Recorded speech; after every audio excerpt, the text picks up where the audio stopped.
অনেক সময় আমরা নামাজে হাঁচি আসে যখন, জি এবং জি আমাদের যাদের আলহামদুলিল্লাহ পড়ার অভ্যাস আছে হাঁচির পরে, দেখা গেল যে হাঁচি দিয়ে আলহামদুলিল্লাহ মুখ দিয়ে আসলো, অথবা কোনো দোয়া আসলো, এরকম ক্ষেত্রে আসলে নামাজের কি ক্ষতি হবে কিনা, বা এই ব্যাপারে আসলে দেখুন, নামাজের ক্ষেত্রে মূলনীতি হলো যে যেহেতু নামাজ এটাকে বলে তাআব্বুদি মানে হলো আল্লাহ হলেন মালিক, আমরা তার গোলাম, আল্লাহ হলেন মাবুদ, আমরা হলাম তার আব্দ, আর এই কাজটার নাম হলো ইবাদত।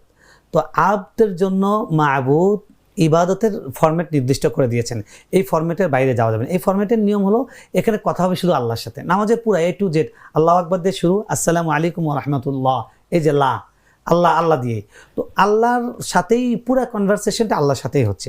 যদি আপনি দরুদ পড়ছেন, যদি আপনি আত্তাহিয়াত পড়ছেন, যদি আপনি তেলাওয়াত সূরা ফাতিহা পড়ছেন, তো পুরোটাই আল্লাহর সাথে হচ্ছে।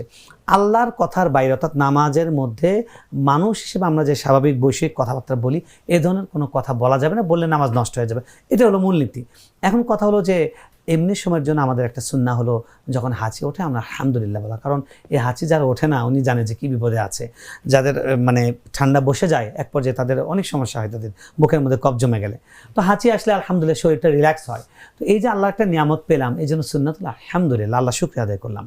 এখন নামাজ যেহেতু আমি আছি বিশেষ অবস্থায় আছি, এখন কথা শুধু আল্লাহর সাথে, সেজন্য নামাজের বাইরের কথা বললে নামাজ ভেঙে যাবে। কিন্তু আলহামদুলিল্লাহ যেহেতু বলেছি আমি আলহামদুলিল্লাহ বলবো না, এটাই হলো আদব।